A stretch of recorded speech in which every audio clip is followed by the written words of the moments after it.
जय श्री कृष्णा। राधे राधे दोस्तों। जेठ का महीना शुरू हो गया है।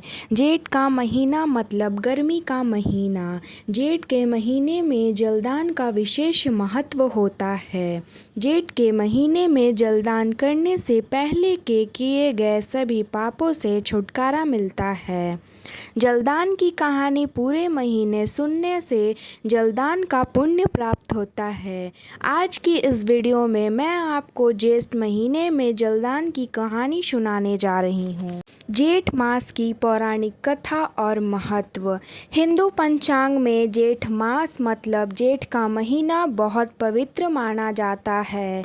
यह गर्मी का सबसे तप्त समय होता है, इसलिए इस महीने में जलदान, व्रत, तप और सेवा का विशेष महत्व बताया गया है।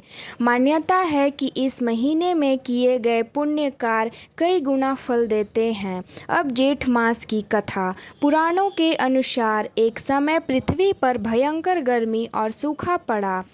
नदियाँ सूखने लगी, पशु पक्षी और मनुष्य प्यास से व्याकुल हो गए। तब देवताओं ने भगवान विष्णु से प्रार्थना की।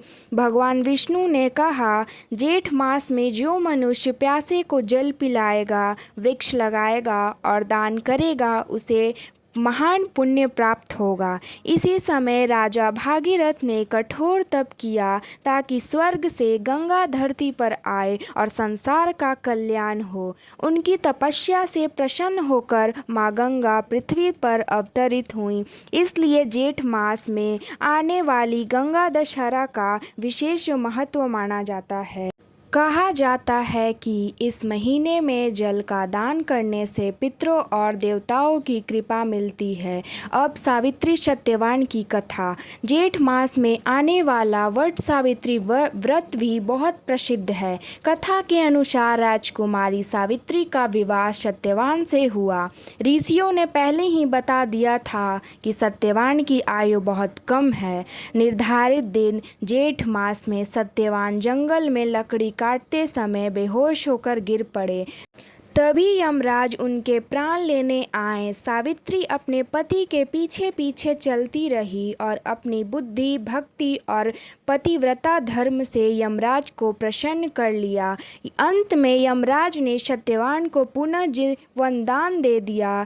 तभी से विवाहित महिलाएं अपने पति की लंबी आयु के लिए वट वृक्ष की पूजा करती हैं।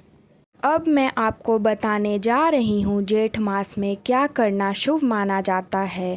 प्यासे लोगों को जल पिलाना, मिट्टी के घड़े दान करना, पेड़ पौधों लगाना, छाता, पंखा, फल आदि का दान करना, निर्जला एकादशी का व्रत करना और गंगा स्नान और पूजा करना शुभ माना जाता है। जेठ मास का आध्यात्मिक संदेश। यह महीना हमें सिखाता है कि तप और धैर्य से बड़ा कोई बल नहीं, सेवा और दान से बड़ा धर्म नहीं। प्रकृति और जल का सम्मान करना चाहिए। सच्ची भक्त से कठिन संकट भी दूर हो सकते हैं। जेठ मास इसलिए केवल एक महीना नहीं, बल्कि तप, सेवा, दान और श्रद्धा का पर्व माना जाता है। अगर ये कथा आपको अच्छा लगा हो तो कमेंट सेक्शन में जय श्री हरि लिखें और चैनल को सब्सक्राइब करें, लाइक करें, शेयर करें, ताकि मैं आपके लिए नए नए वीडियो लेके आती रहूं।